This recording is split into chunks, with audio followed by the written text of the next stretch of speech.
90 के दशक का बिहार, ये वो बिहार था जब सत्ता के गलियारों में अपराधियों की तूती बोलती थी।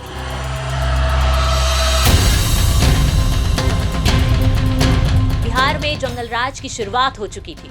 जगन्नाथ मिश्रा, चंद्रशेखर सिंह, बिंदेश्वरी दुबे, भगवत झा आजाद और सत्येंद्र नारायण सिन्हा जैसे सवर्ण नेता हाशिए पर जा चुके थे। लालू प्रसाद यादव के रूप में राजनीति का एक नया दौर बिहार के दरवाजे पर दस्तक दे रहा था। मार्च 1990 में पहली बार बिहार का सीएम बनते ही लालू समझ गए थे कि अगर सत्ता में रहना है तो अपराध और अपराधियों से गठजोड़ करना ही होगा। वक्त के साथ लालू के साए में कई अपराधी पले। साधु यादव, सुभाष यादव, शहाबुद्दीन, सुरेंद्र यादव, रीतलाल यादव, राजबल्लभ यादव, लालू यादव के पार्टी में तूती बोलने लगी थी। लालू यादव को पता था कि ये लोग अपराधी नहीं बल्कि सत्ता की चाबी हैं। और जब जब इन लोगों को किसी ने चुनौती देने की कोशिश की तो हमेशा के लिए खामोश कर दिया गया। 31 मार्च 1997, सिवान, बिहार, जेपी चौक, शाम का धुंधलका, हवा में तनाव तैर रहा था। सिवान का जेपी चौक, जो आमतौर पर चाय की दुकानों और गपशप से गुलजार रहता था, उस दिन एक नुक्कड़ सभा का गवाह बन रहा था। मंच पर खड़ा था आग उगलता एक युवा नेता, चंद्रशेखर प्रसाद, जेएनयू के पूर्व छात्र संघ अध्यक्ष। उसकी आवाज में जोश था, बगावत थी। वो सिवान की सड़कों पर सियासी भ्रष्टाचार और बाहुबलियों की दादागिरी के खिलाफ अलख जगा रहा था। अपनी बुलंद आवाज में सत्ता के गलियारों को ललकार रहा था।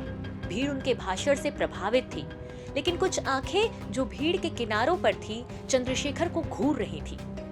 ठंडी, खतरनाक आंखें। अचानक हवा में गोलियों की तड़तड़ाहट गूंजी। चंद्रशेखर का शरीर गोली लगते ही मंच पर लड़खड़ाया। गोलियां उनकी छाती को चीरती चली गई। भीड़ में चीखें गूंजी, लोग इधर उधर भागे। चंद्रशेखर का खून मंच पर बह रहा था। उनके साथ खड़े दो और लोग, श्याम नारायण यादव और भुट्टी मियां, भी गोलियों का शिकार बने। कुछ ही मिनटों में जेपी चौक खून में सराबोर हो गया था। हत्यारे बाइक पर सवार होकर धूल के गुबार में गायब हो चुके थे। ये सिर्फ एक हत्या नहीं थी, ये एक सियासी संदेश था। ये कहानी है साहस, साजिश, जांच और इंसाफ के जंग की। लेकिन ये कहानी यहां से शुरू नहीं होती। आइए समय को पीछे ले चले। ये कहानी है उस नौजवान की जिसने सत्ता के खिलाफ आवाज उठाई और उसकी कीमत अपनी जान देकर चुकाई। सिवान की मिट्टी में 20 सितंबर 1964 को एक सितारा जन्मा, चंद्रशेखर प्रसाद। उनके पिता जीवन सिंह की मृत्यु तब हुई जब चंद्रशेखर केवल 8 बरस के थे। बचपन तो गरीबी में बीता, लेकिन सीने में एक ऐसी चिंगारी थी जो न कभी बुझी और न झुकी। वो चिंगारी थी न्याय की, बराबरी की और सत्ता को, बाहुबल को चुनौती देने की। जेएनयू की दीवारों ने चंद्रशेखर को एक नया आसमान दिया। यहाँ वे न सिर्फ एक छात्र नेता थे बल्कि एक विचारधारा के सिपाही बन गए। उनके भाषणों में ऐसा जादू होता था कि लोग ठिठक कर सुनते। जेएनयू छात्र संघ के अध्यक्ष बनने के बाद उनकी आवाज सत्ता के गलियारों में दस्तक देने लगी। दिल्ली की चकाचौंध छोड़कर चंद्रशेखर सिवान लौटे, लेकिन ये सिवान अब वो सिवान नहीं था। ये बिहार का वो गढ़ था जहाँ सत्ता और अपराध का गठजोड़ था। लोगों पर मोहम्मद शहाबुद्दीन का खौफ छाया था। शहाबुद्दीन राजद का ताकतवर और दबंग सांसद था जिसका नाम सुनकर लोग सिहर उठते थे। चंद्रशेखर ने इस सियासी दबंगई को चुनौती दी।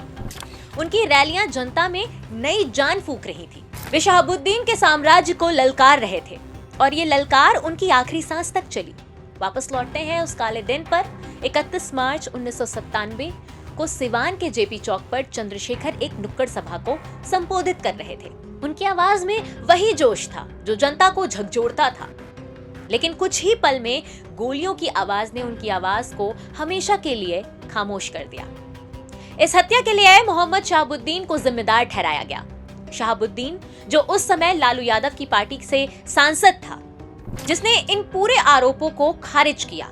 लेकिन सिवान की गलियों में ये बात किसी से छिपी नहीं थी कि चंद्रशेखर का शहाबुद्दीन से सीधा टकराव था। चंद्रशेखर की हत्या ने पूरे देश में हंगामा मचा दिया। दिल्ली से लेकर बिहार तक हजारों छात्र सड़कों पर उतर आए। दिल्ली में एक विरोध प्रदर्शन के दौरान लालू यादव के साले साधु यादव ने प्रदर्शनकारी छात्रों को अवैध रूप से हटाने की कोशिश की, जिससे मामला और गर्मा गया। सिवान थाने में सीपीआई एमएल के नेता रमेश चंद्र कुशवाहा के बयान पर शहाबुद्दीन और अन्य के खिलाफ एफआईआर दर्ज की गई। लेकिन बिहार पुलिस पर शहाबुद्दीन को बचाने के आरोप लगे और जांच में तेजी नहीं आई। जनता का दबाव बढ़ता देख जुलाई 1997 को इस मामले की जांच सीबीआई को सौंप दी गई। 1 साल की जांच के बाद सीबीआई ने 30 मई 1998 को चार्जशीट दाखिल किया। सीबीआई की जांच का फोकस मोहम्मद शहाबुद्दीन और उनके करीबी सहयोगियों पर था। सीबीआई ने इस हत्याकांड में 4 लोगों ध्रुव कुमार जायसवाल, शेख मुन्ना, इलियास बारी और रुस्तम खां को मुख्य आरोपी बनाया।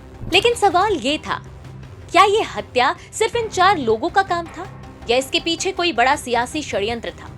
शहाबुद्दीन का नाम बार बार सामने आ रहा था, लेकिन उसके खिलाफ ठोस सबूत जुटाना आसान नहीं था। सिवान में शहाबुद्दीन का खौफ ऐसा था कि गवाहों को डराने धमकाने की खबरें आम थी। फिर भी सीबीआई ने अपनी जांच को आगे बढ़ाया।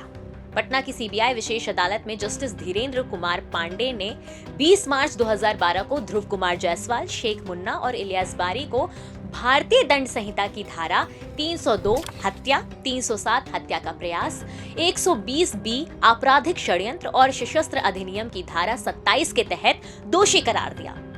23 मार्च 2012 को इन तीनों को आजीवन कारावास और 40-40 हजार रुपए के जुर्माने की सजा सुनाई गई। 2019 में पटना हाई कोर्ट ने सीबीआई कोर्ट के फैसले को बरकरार रखा। Justice A K. त्रिवेदी और जस्टिस विनोद कुमार सिंह ने 4 अभियुक्तों ध्रुव कुमार जायसवाल, इलियास बारी, शेख मुन्ना और रुस्तम खां की अपील खारिज कर दी और उनकी उम्र कैद की सजा को बरकरार रखा। लेकिन शहाबुद्दीन का क्या? सीबीआई की जांच में उसका नाम बार बार सामने आया, लेकिन उसके खिलाफ पर्याप्त सबूत नहीं जुटाए जा सके। चंद्रशेखर की हत्या से शहाबुद्दीन कनेक्शन की जांच आज भी एक रहस्य बनी हुई है। इस पूरे मामले में कई सवाल हैं, जिसके जवाब आज तक नहीं मिल पाए। पहला सवाल, क्या शहाबुद्दीन वाकई इस हत्याकांड के पीछे था या केवल सियासी दुश्मनी का नतीजा था? दूसरा सवाल, उस समय बिहार में लालू प्रसाद यादव की सरकार थी और शहाबुद्दीन उनकी ही पार्टी का प्रमुख नेता था, तो क्या ये हत्या केवल स्थानीय स्तर की दुश्मनी थी या इसके तार बिहार की सत्ता के शीर्ष तक जुड़े थे? तीसरा सवाल, जांच के दौरान कई गवाहों ने बयान देने से मना किया या अपने बयान बदले। सिवान में शहाबुद्दीन के प्रभाव के कारण गवाहों पर डर और दबाव की बात सामने आई। क्या महत्वपूर्ण सबूतों को दबाया गया या गवाहों को धमकाकर चुप कराया गया?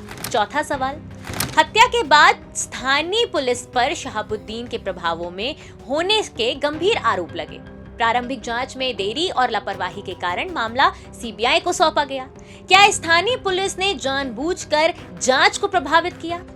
यह हत्याकांड एक ऐसी पहेली है जिसके कई टुकड़े अब भी बिखरे पड़े हैं। चंद्रशेखर की हत्या ने न केवल एक नौजवान नेता को खत्म किया, बल्कि बिहार की सियासत में अपराध और सत्ता के गठजोड़ की गहरी साजिश को उजागर किया है।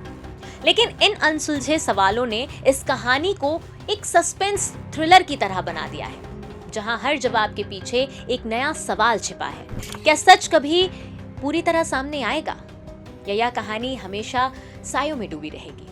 ऐसे ही तमाम दिलचस्प खबरें जानने के लिए जुड़े रहिए नो द नेशन के साथ। मैं हूं आपके साथ आयुषी।